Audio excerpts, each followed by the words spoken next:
Report in today's New York Times, it says that Saddam's family members living outside of Iraq are assisting the insurgency in Iraq. Here to discuss this from West Palm Beach, Florida, Raghida Dergham. Raghida is the senior diplomatic correspondent for Al Hayat newspaper. She is also an MSNBC analyst. Raghida, good to see you. How are you? Very well, thank you, Sam. Well, very good. Well, let's talk a little bit about this because, you know, there might be some people who hear or read this report and say, this doesn't really surprise me that Saddam's family members are helping the insurgency.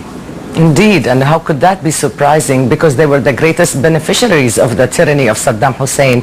But I don't believe that the Iraqis will embrace them, because of exactly that, they were the face and arm of tyranny.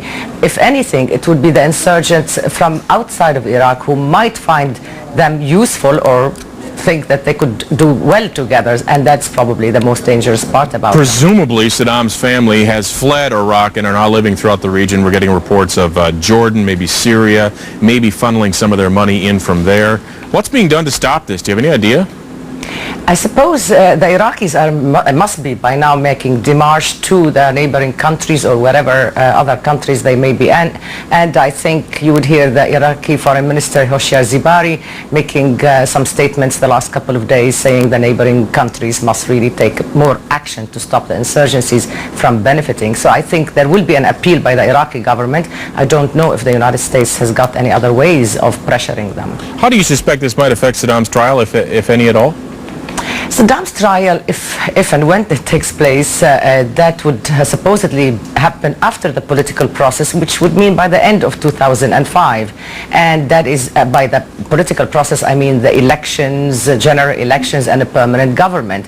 So I think it's a long way. Many Arabs probably assume that Hussein will not survive for some reason, so that he would stand trial, thinking that people might be afraid of exposing his relationship with the United States during the partnership in the Iran-Iraq war.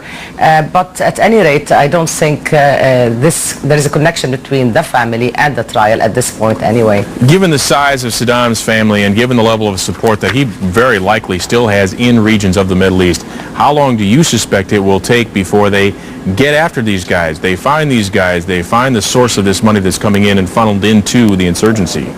There is quite a lot of activity in order to make sure that if there is any knowledge of money coming in for the insurgents, that it would be cut off. But I don't think it's that easy, because unfortunately the war has invited in, unfortunately, those who want to use Iraq for their own reasons, for their own agendas, for their own ambitions, be it Al-Qaeda or others. And unfortunately they are working in Iraq. And I think this is the worst thing for Iraq, to be treated as the battleground for the war on terror or the war of terror. And that is where I think President Bush, in repeating today that we are engaging the enemy in Iraq and Afghanistan so that we do not have to engage them on our own land, that might sound good to an American, but just think, how would it sound to an Iraqi, thinking that their lives are less precious? And I think it would complicate very much so the task of the new Prime Minister. I think Iyad Allawi wants to